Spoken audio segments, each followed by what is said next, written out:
I thought I'd never find out the truth. But life always has its own way of putting things back in their place.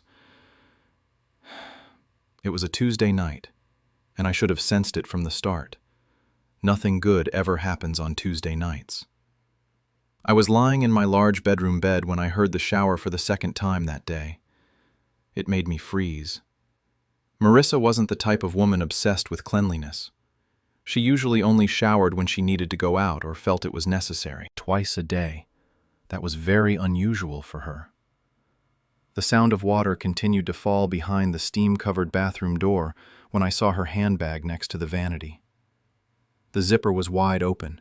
Its contents spilled all over the wooden floor as if someone had turned it upside down.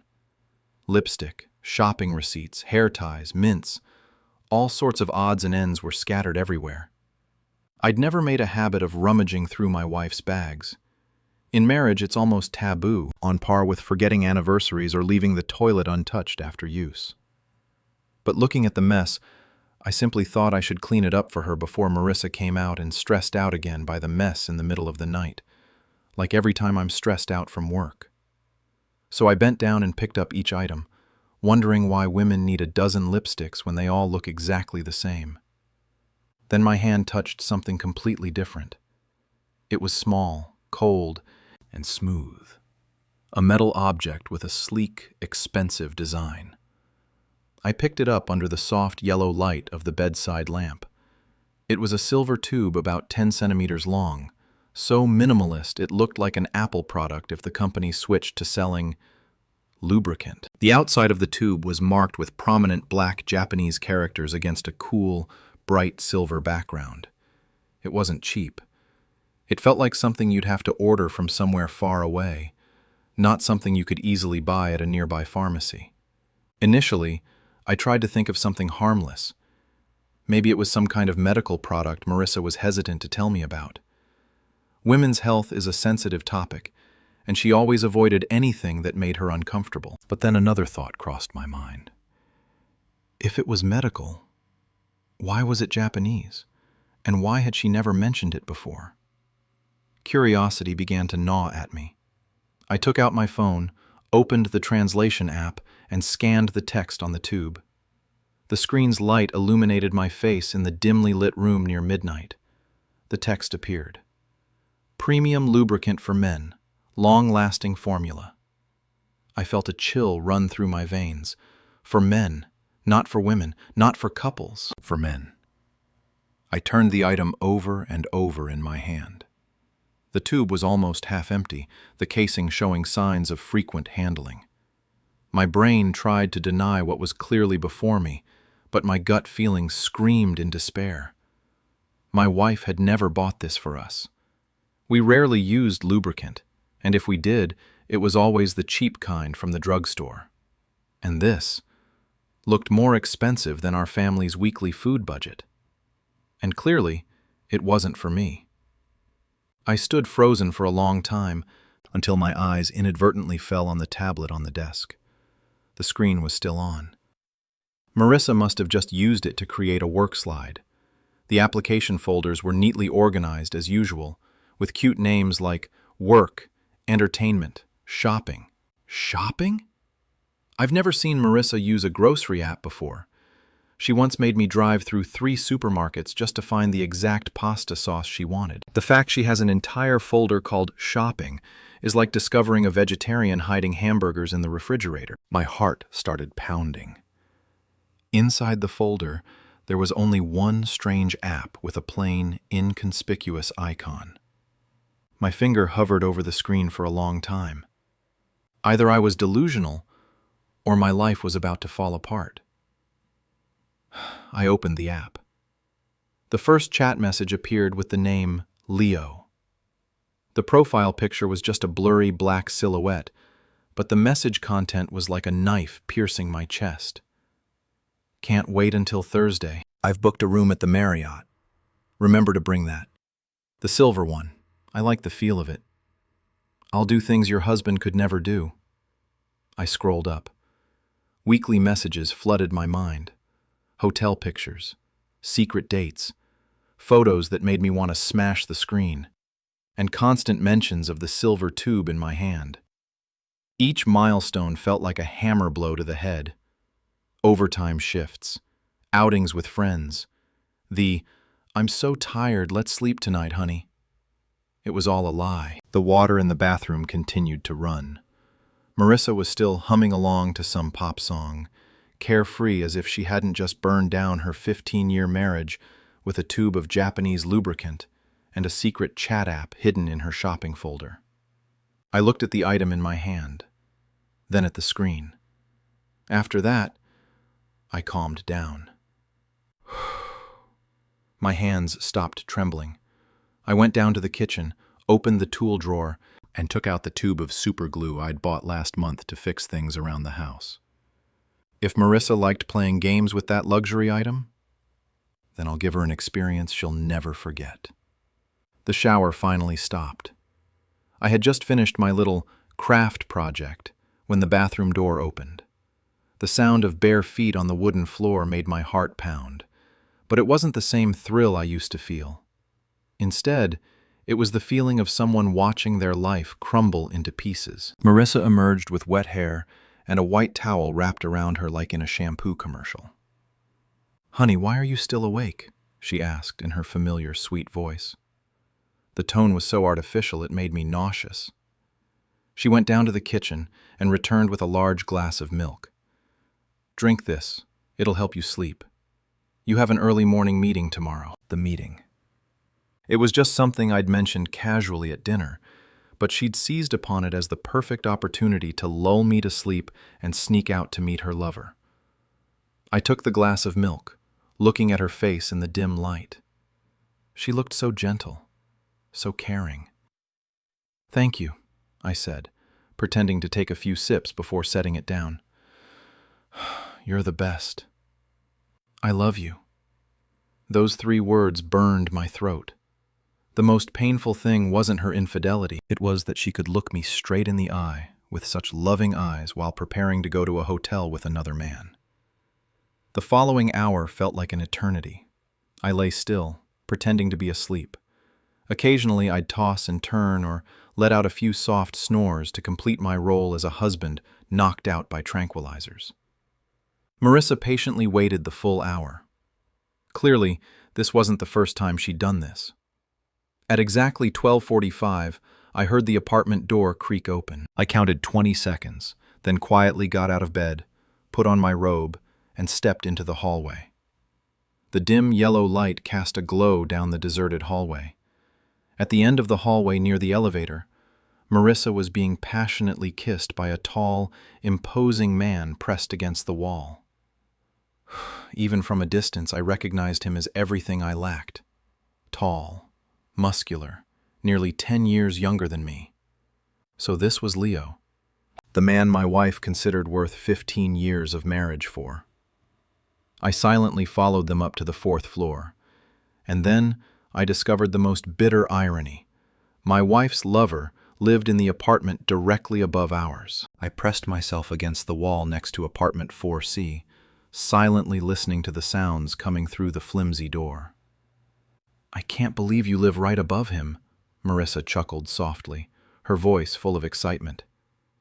"That's what makes it interesting," Leo replied with a smug tone.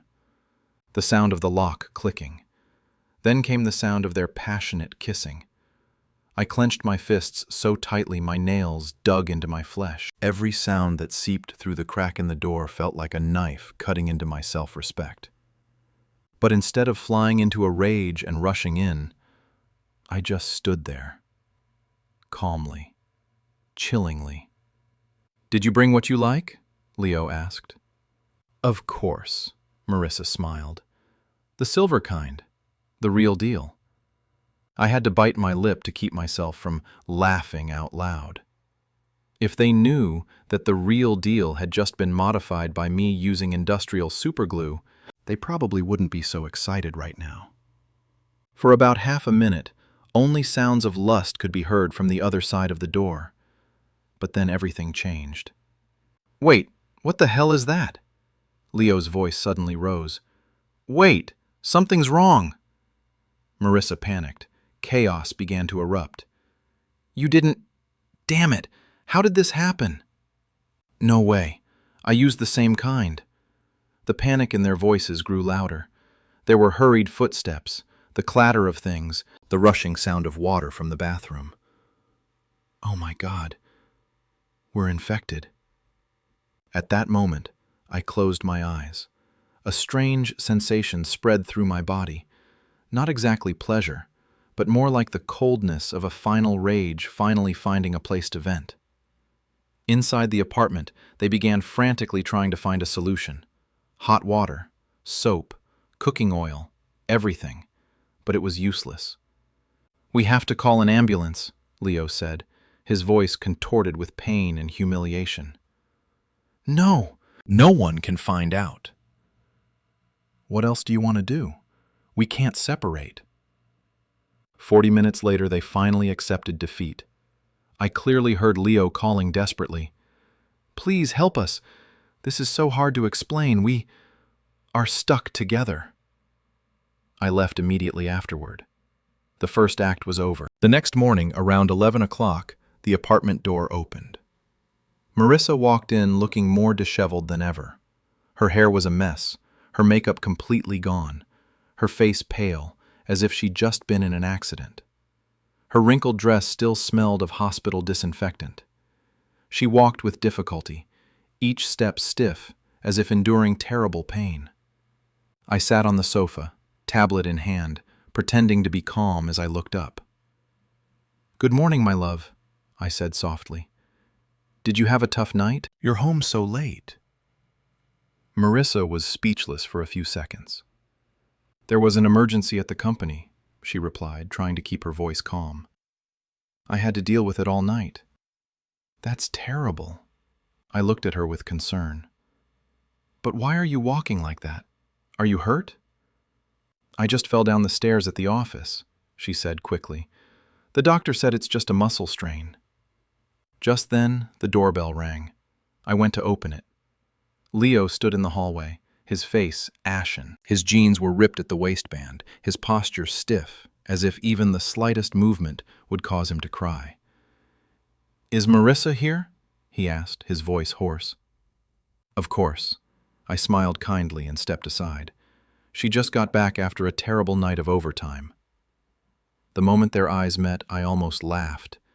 They both tried to speak in veiled terms to avoid arousing my suspicion. "The situation last night needs further discussion," Leo said. "Yes, it was an accident," Marissa replied, her face deathly pale. I politely invited them to sit down. They both turned pale simultaneously. Clearly, sitting down at this moment was not on their list of options. That afternoon, I continued my role as the perfect husband. Marissa lay in bed, constantly moaning about her wound from falling down the stairs. Around 4 o'clock, she complained of a stomachache and wanted something light. I smiled and went into the kitchen. That's when Act 2 began. I prepared a dinner so spicy that even hell would beg for the recipe. Lamb skewers covered in ghost peppers, thick habanero prawns, and the famous chili crab from a Singaporean restaurant, the one that makes customers sign a liability waiver before eating the spiciest level. A pungent, spicy aroma filled the kitchen, turning it a fiery red. Marissa took her first bite with apparent enjoyment. Then, a few seconds later, her face stiffened. Sweat began to bead on her forehead. By the time she got to the chili crab, her whole body trembled as if she'd been electrocuted. Her face turned from red to white, then a pitifully pale blue. "I think I should lie down," she whispered.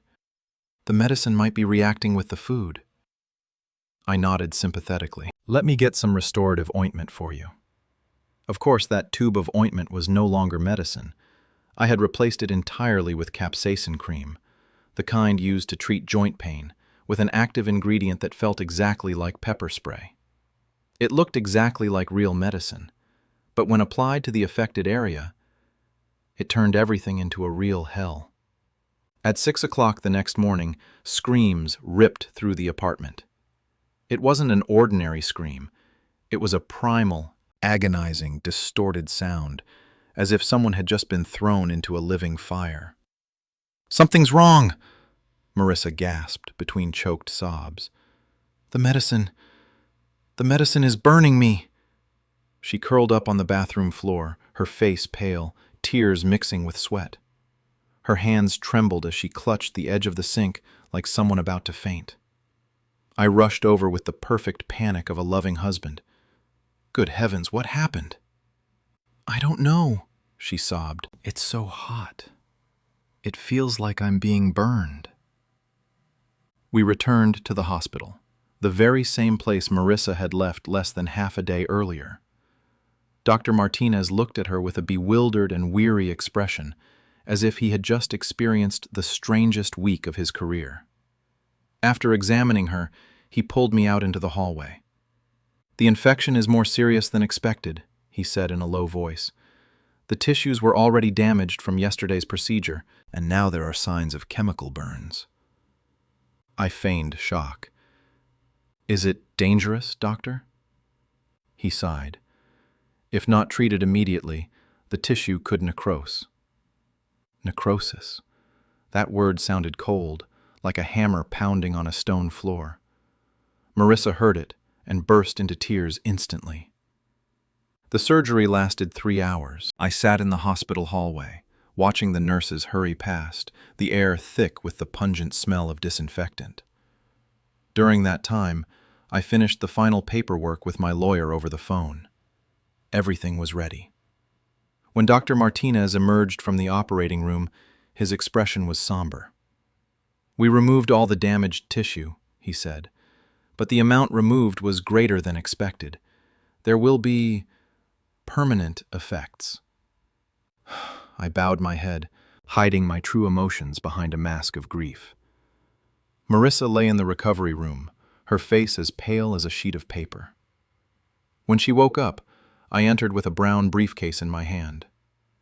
"Divorce papers," I said, placing it on the small table beside her bed. She blinked in confusion. "What?" "I know everything." The room fell silent. I pulled up a chair and sat down opposite her. "I know about Leo.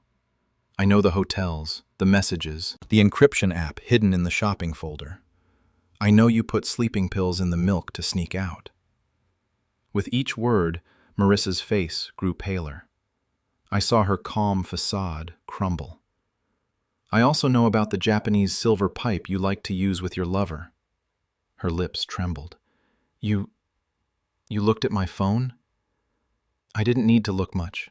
Just a few minutes was enough to understand how much our 15 years of marriage were worth to you." Tears began to stream down her face. "I can explain." "No," I interrupted. "The only thing you need to do now is sign." I pushed the stack of papers forward. "The house is mine. The cars, the savings account, the investments, everything will be in my name after the lawsuit. My son will live with me full time." "You can't do that," she whispered. "I can." She suddenly snatched the stack of papers and tore them in half. "I won't sign." I just smiled, slowly opening my briefcase and taking out another identical set of documents. "If you don't sign this agreement, we'll go to court." I leaned toward her. And then, the whole affair, the hotel, the sleeping pills, last night's emergency, will become public records. Marissa was speechless. But then, instead of crying, she laughed.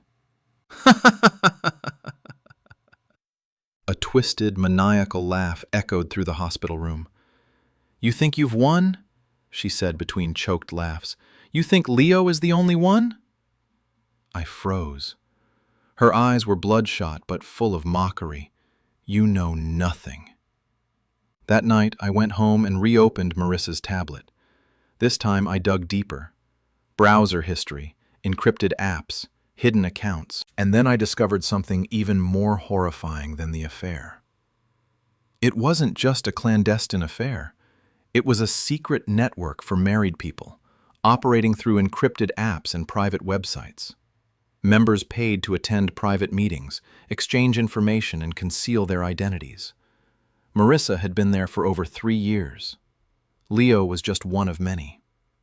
I printed out all the evidence: text messages, invoices, financial accounts, suspicious transactions. Then the next morning, I took it all to the police station. The investigation quickly expanded beyond my wildest imagination. It wasn't just infidelity. The network involved money laundering, embezzlement of company funds, prostitution under false pretenses, and a host of other illegal activities. Within a week, the FBI got involved. Accounts were frozen. Many people were arrested. Searches were conducted continuously. At the same time, a video of the ambulance carrying the couple clinging to each other was posted online by someone. It went viral at an incredible speed. 500,000 views in just 12 hours. Then netizens realized it was Leo, a popular online fitness trainer who always called himself a relationship expert. The gym fired him that same week. Marissa's identity couldn't be kept secret for long either. Friends started avoiding her. The book club suddenly became busy.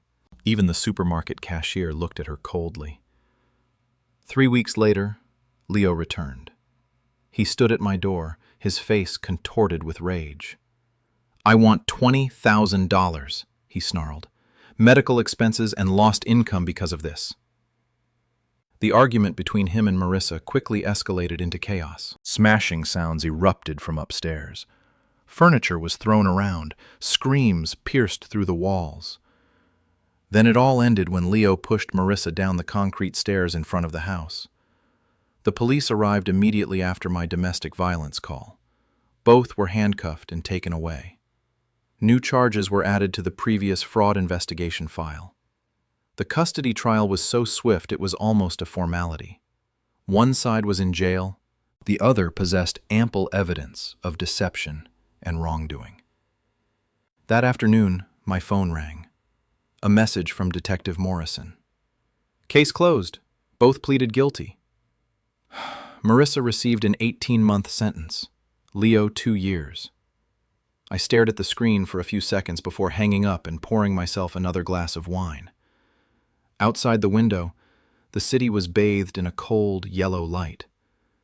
People often say justice is blind, but sometimes it just needs someone to help you see more clearly.